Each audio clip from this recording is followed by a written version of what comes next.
Now, you've all probably heard the buzzword TSI, timber stand improvement. And to a lot of people, that means a lot of different things, because as a landowner, you'll hire a forester to come out and practice, quote, good TSI for wildlife, when really they might be practicing good timber stand improvement for hardwoods with a wildlife twist that doesn't really target wildlife, if that makes sense. TSI, timber stand improvement, is more of a scientific term, more what people would use for, we're going to manage just rotational cutting of hardwoods, and in 60 years we'll start all over again. You know, you'll get that cut every 5 years in a certain area, and when we'll talk about that, some of those practices that are more slanted towards timber stand improvement that may or may not be beneficial for your wildlife overall, most of the time not, or wildlife timber stand improvement, which we talk about in my first video series, web class series of how to design your whitetail parcel. And we don't talk about those enough, but in there we talked about timber stand improvement versus wildlife timber stand improvement, or wildlife stand improvement, which is a big difference. And so we'll go through some of those differences right now. And I want to talk about this because I constantly see clients that have fallen victim to having a forester come in and professionally manage your timber, which they are, but it actually hurts them and sets them back for their wildlife goals. And we'll talk about that. First one is rotational cutting. Aspen, hardwood, could happen in two different ways. For example, aspen. Let's say you have a 160 acre parcel, and more of a schooled approach is we'll take that 40 acres, we'll cut this one first, and then maybe we'll even cut this one second, and then this one, 3, 4. You see, you're skipping around like every 10 years. So what's happening is in the first year after the cutting, that cutting is going to be great, especially with aspen regeneration, for 7 to 10 years. And by the time that value is going down, they cut over here. The problem with that is you're not spreading your deer herd out around the entire parcel, because there's only 1/4 of your parcel that's actually supplying regeneration, food, and cover for the deer herd and other critters on your land at one time. So you have 40 acres working for you, 120 acres not working for you. You're moving the deer all around. That means that stand locations in number 4 in that first or second cutting aren't being used. You always are leaving out a strong portion of your property as it relates to stand locations, food sources that need to be related to cover with regen and browse. And then also that rotational cutting of hardwood.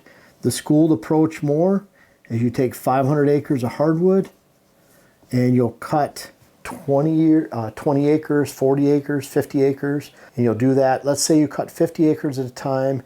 You did that every 12 years. Then all of a sudden, 60 years later, you're at that point where you need to start cutting again. The problem is you're skipping around with your cuttings even worse than you are with your aspen. So you're always playing catch up, and maybe you shrink that amount and you get a cutting every 5 years, but it doesn't really matter, because again, the deer are being attracted to those most recent cuttings. Hey, heck, we've seen it down on public land in Ohio. The state will cut, and within 4 to 5 years, the area is so thick, deer won't use it. They can't move through it. Imagine a big buck trying to crash through there, he can't. So the first 3 years are awesome. 4, 5, it starts going downhill, and some point in there they're not using it anymore because it's so thick, and then when it does open up and it's not thick anymore, that means there's no browse. So it continues that life for decades that it's no good as far as habitat and attractive habitat, food value, browse value, cover value. It's all going downhill after that 3rd or 4th year. That's the same with these cuttings right here, and then you're not spreading your deer around the entire parcel. So you have a lot of wasted acres in there. So that's a bad practice when you're establishing rotational cuttings. A client the other day, they had 480 acres. They had 40 acres at a time cut, 40 acres here, 100 acres here, 80 acres here. And so not a lot was left on the property that was cut, or that was uncut. And so there's not a lot of future cuttings that they can have. And at the same time, there's a lot of areas in the property that's going to grow up even aged. And after year 5, 6, 7, there's going to be a diminishing value of cutting within large areas in the entire property. 3 different types of cuttings that I like seeing, just in talking about in general, good timber stand improvement for wildlife, where You'd have areas you don't cut at all because those are areas you want to walk through, you want to blow your scent into. They're downwind areas for tree stand locations. And they're areas that you could walk through and have a low potential of spooking deer. That's a really good thing. You're just not spooking deer, you're setting that up. Those are areas you don't want to cut. There'll be areas on the inside that might be clear cut. It's random, dispersed. That's where you're trying to improve the overall carrying capacity of your property. And then you have the general timber stand improvement that might fall under that forestry, more schooled approach where it remains 60% of your land. That'll improve holding capacity or holding carrying capacity on your land. But then you have these clear cuts in there that are actually defining this is where deer are going to bed all the time. And those clear cuts, I like to add conifers. But you always have that thought, you know, at year 10, we're going to hinge cut. Then we're going to hinge cut again at year 17. You're always managing those bedding areas for deer bedding in those areas for the foreseeable future with a variety of ways to manipulate that and use that so that you're spreading deer around your entire parcel. Your food sources are always complemented by good cutting. And those are 3 different types of cuttings instead of looking at a hardwood stand where you're just taking a uniform select cut across the entire property and everything's growing back even age. Again, always look at the more uneven your top. Down here you have hardwood level up here, you have shrubs, grasses, conifer growth, hardwood regeneration, hardwoods, mature pines. When you have different levels in your canopy like this, that equals wildlife. Doesn't matter if it's for wildlife or whitetails.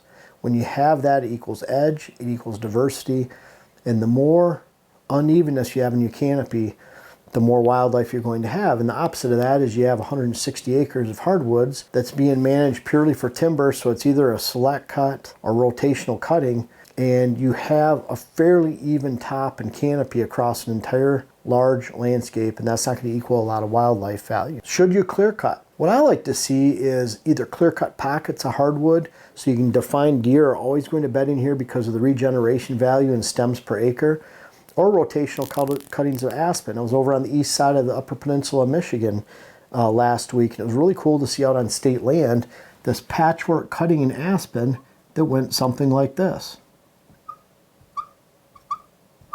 Now, I'd probably do it a little bit more randomly, but bottom line is, these were year 1 cuttings, and they showed that pattern from the aerial photos from above. And then there's a lot of room in between for more cuttings on year 7, year 10, so that by the time you get to 40 years and you're getting to that lifespan of an average aspen or popple, then you're starting the whole process over again. And then that, across an entire landscape, you're creating 5, 6 different cutting levels of canopy. You're always continuing that regeneration level and that regeneration on the entire parcel, so that if you have big food plots in areas, they're always supported. You have outside access areas where you can get in and out without spooking deer. That's awesome. And now you have other locations where you have a property layout. We'll just use something very simple, where you have a big food plot up in the corner here that you can still walk by and get by without spooking deer. You have a couple of hunting plots, maybe even have a big plot down here along the side. So you have a lot of depth of cover going back through here, a lot of areas to hold does up here, bucks back here. In that case, maybe with bedding area, I'm looking at, wow, there's a lot of bucks back in here, but I want to really make sure with some clear cuts that I always have deer in the form of does and fawns bedded right against these big food plots. I always want to make sure I have those, and I'm going to manage those for the foreseeable future. So I always have some type of cutting, whether it's timber harvest, future hinge cuts, planting conifers when they're in the tops to diversify more. But bottom line is you're trying to manage those for the foreseeable future based on your resources and how much time you have and what your goals are. Then back in here, I want to say, okay, I always know bucks. I want them to bed right here. I want to be able to count on bucks bedding next to the little hunting plots that are back here, whatever it might be. And then the rest, I'm just taking that rotational cutting. So that's where those 3 different types of cutting come in. But even in those hardwoods, I want to have some rotational clear cuts, random, but all relate to defined bedding areas where I want them exactly to be. And it might be an acre in size, half acre, might be 2 acres or 5 acres, depending on the size parcel you have. For example, if it's 600 acre parcels, you might have quite a few 5 acre cuttings. If it's 40 acres, you might have quite a few 1 acre cuttings.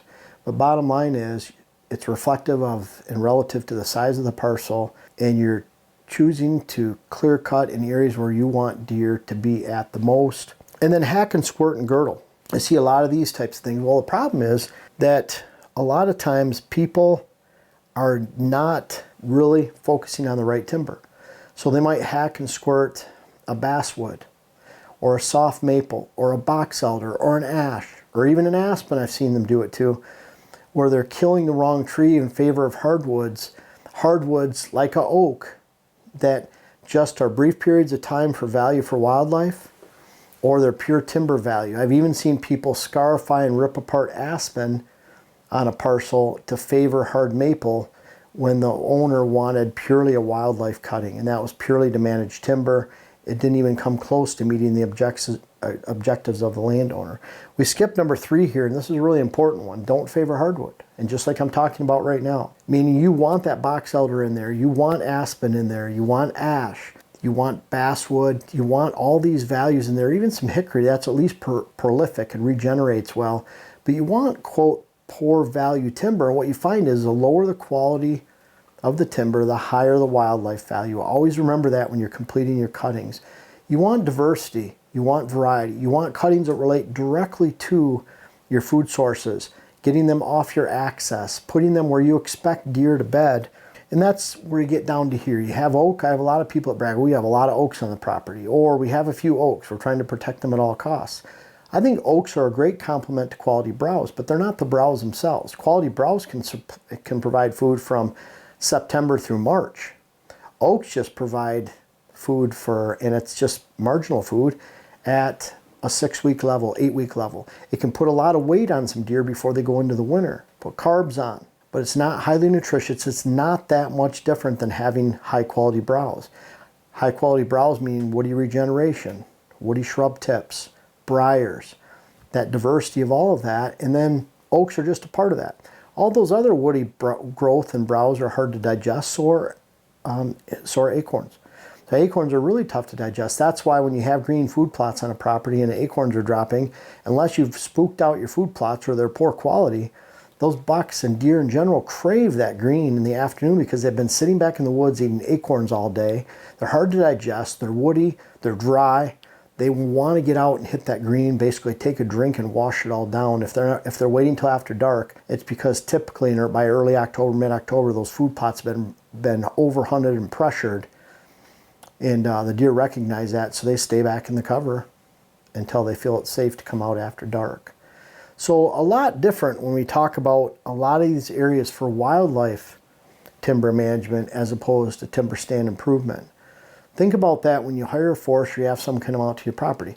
What I like to do is we go to clients, I like to get there before a forester's there, before a logger, so we can say this is how it would lay out for whitetails and wildlife on your property, and then have the forester match it to this. I don't manage timber. I'm not going to count up board foot in a 40-acre parcel and tell you what each species is. I can't do that.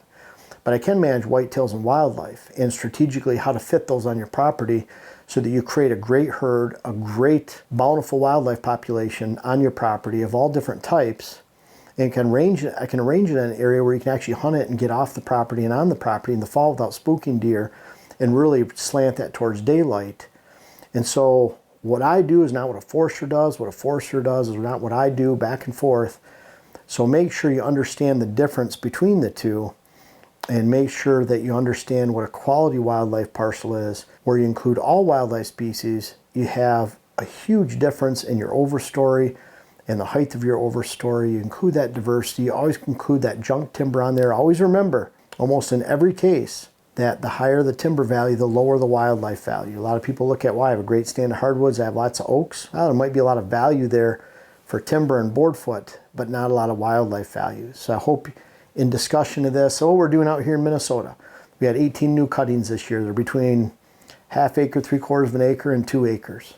And those are directly adjacent to areas that we expect to hold deer, where we hunt, and where we want to actually help build a whitetail and wildlife population for this summer, this fall, and beyond. And I hope you do the same. Because once you understand this and you slant it towards wildlife, you can still manage your timber, but you can also manage your wildlife. And that's probably why you bought the land in the first place. Hardly anybody buys it just to manage timber. Instead, they want it for whitetails and wildlife, and they get sucked into managing it for timber, which is the wrong road to go down when you actually bought the property for whitetails and wildlife. Now, I don't know if you've checked out our main website lately, whitetailhabitatsolutions.com, but we've really had a lot going on, including hats, books, our web class, and certainly our new seed company, WHS Wildlife Blends. When you click on seed on our site, it'll take you right to our brand new site for the seed company. We have all 12 blends available. So check it all out though. I encourage you, I appreciate you checking it out. Whether you buy anything or not, really appreciate you visiting the site and seeing what's going on, and continue to watch because we have big things coming later this year.